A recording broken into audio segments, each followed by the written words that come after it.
So this is my interview with Mr. Duarte Pacheco, the President of IPU, and thank you, sir, for having us today. It is my pleasure. Well, it's my pleasure. It's an honor to meet you here. And first of all, I want to ask you, on your speech in inaugural ceremony, you seem very excited about the 144th IPU because it is hosted in Bali. Why was that? Because the Balinese people is amazing. Okay. We feel at home, very kind, always ready to help us to achieve what we need, what we are looking for.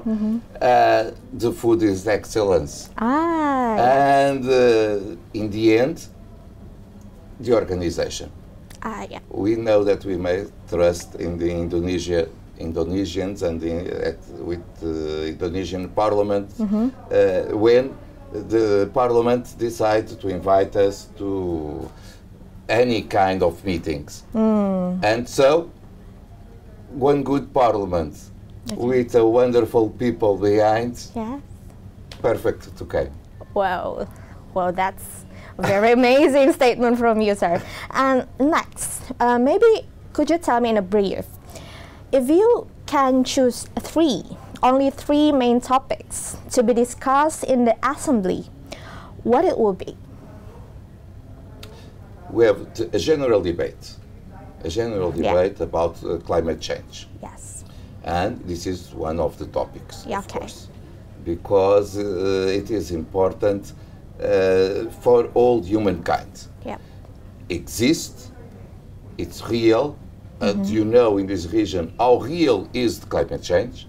And if we don't change our behaviors, it will be the end of all of us.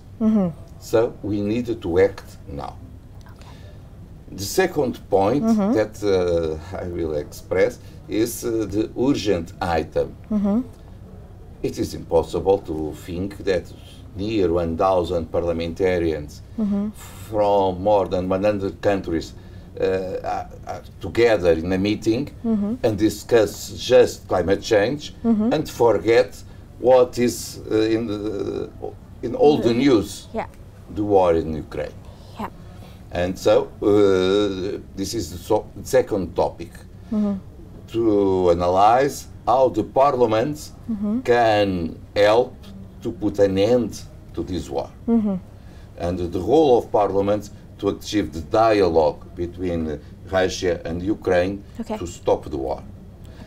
And the third one, may I express, we also have the opportunity to identify at the forum of young parliamentarians how to engage more young people, and not just people in general, but specific the youngest with politics, because we believe that we are preparing the future.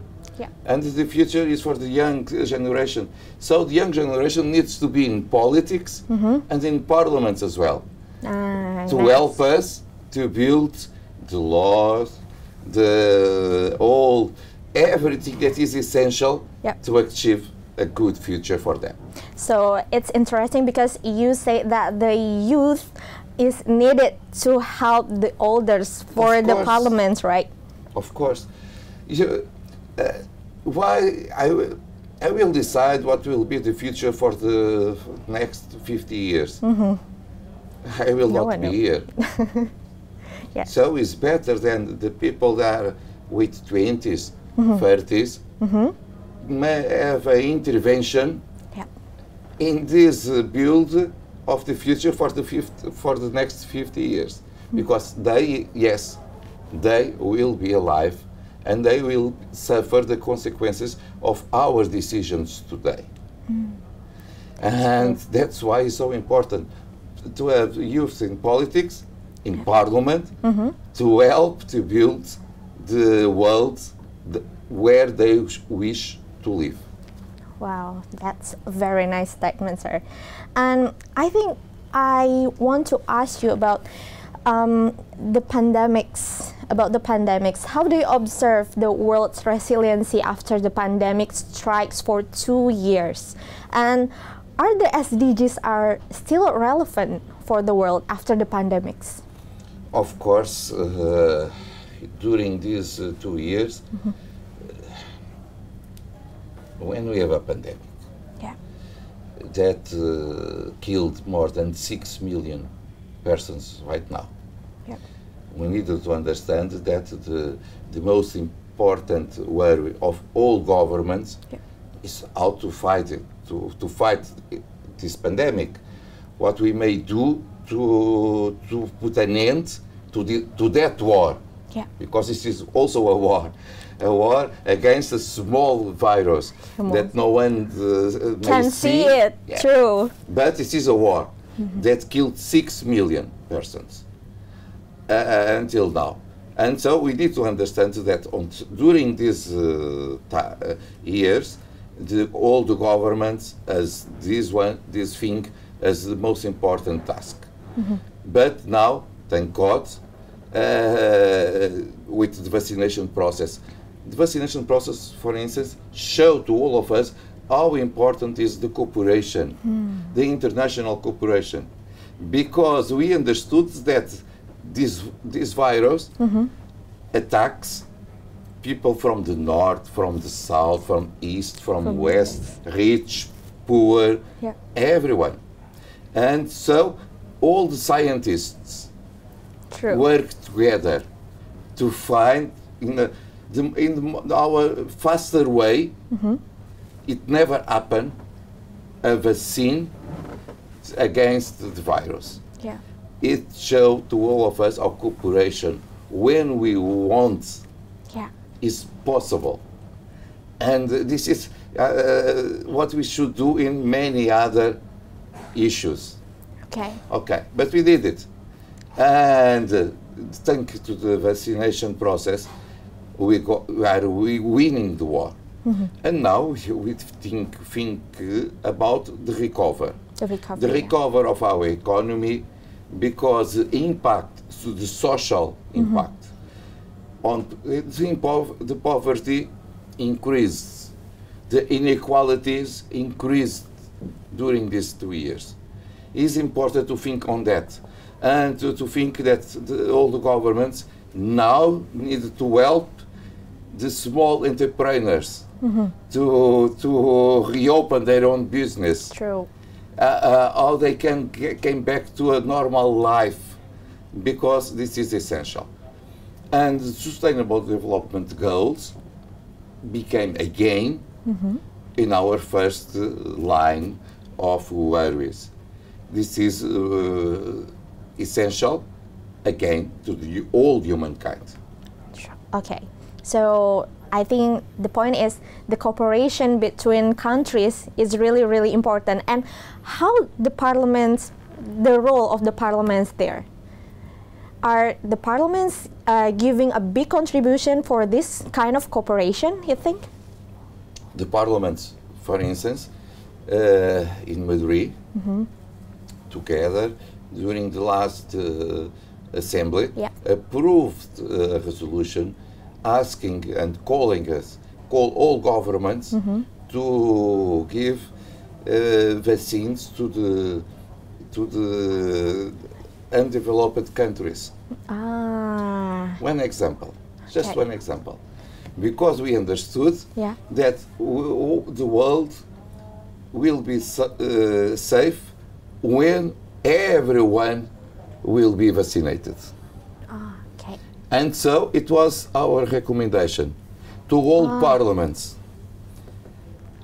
call on your own governments to make a real distribution of vaccines, because it's not possible to think that your population is vaccinated and the problem is solved. It shows again how the parliaments have a role, because we may call our governments, we may give to our governments the financial resources that the government needs to obtain one objective or other. Okay. We have a lot of power. We need to use it on the right way. Right. So the parliament is actually have a very, very big power for the cooperation itself, for the pandemics, right? Yes. Okay. And the next is about the Russia and Ukraine. My next question will be how far the parliaments could intervene the conflict between the Russia and the Ukraine, and what solutions can be offered? We offer IPU was one platform of dialogue between the Parliament of Russia and the Parliament of Ukraine. Okay. Of course, we need to condemn the invasion. This is because this is not the way to solve conflicts. If there is a conflict, and the conflicts may exist always between brothers, Yes. inside one family we have Yes, conflicts. that's true. So conflicts may exist always because we are human beings. Yeah. Okay.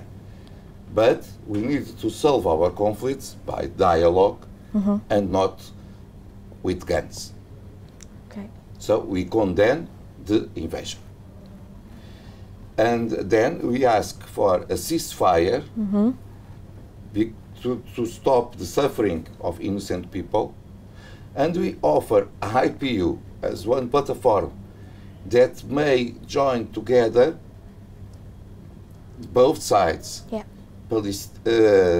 Ukrainian and Russians, from their parliaments to talk together Okay. without recriminations. When we are going to a dialogue process, we understand that people sometimes need to recriminate the other. Yes. But if they will still with this, you did this, you did that, and so on and so on, Yep. it's not a real dialogue. Okay. It's just talk and talk.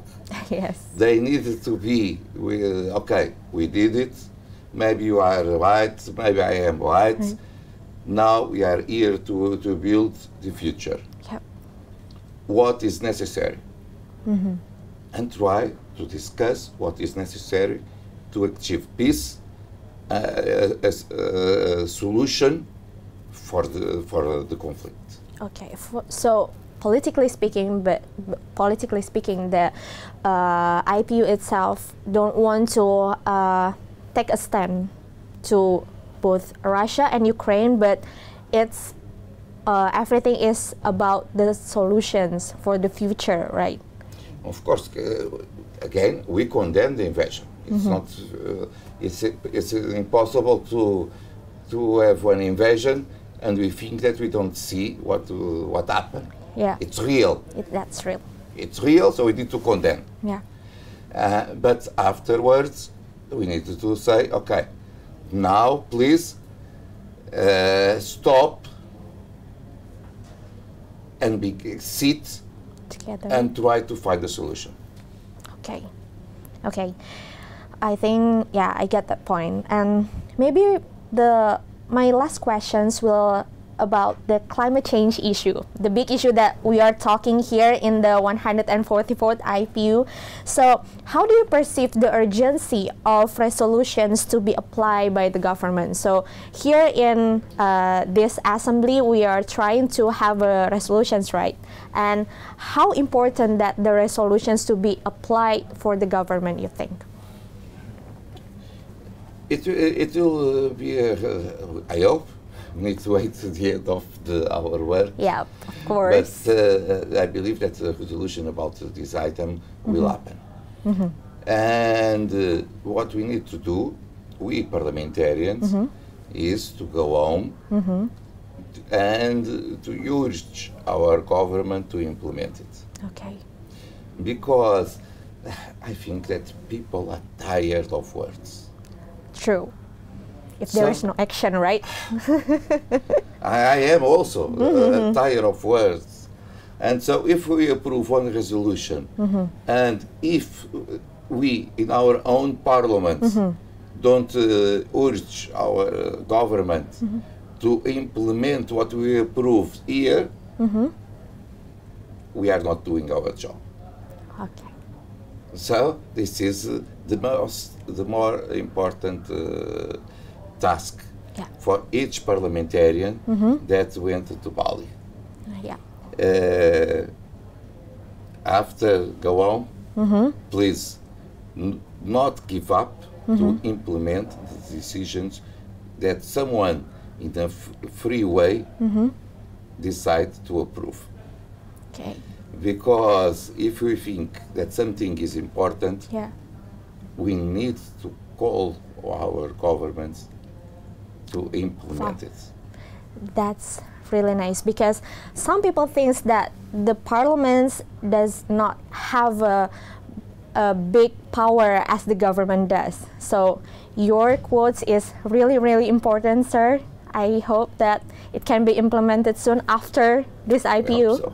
We hope so. Okay, so thank you, Mr. Pacheco, for your time. Have a great time in Indonesia, and thank you so much. Thank you. It was a pleasure, because it's always a pleasure to come to Indonesia. Yes, thank you so much, sir.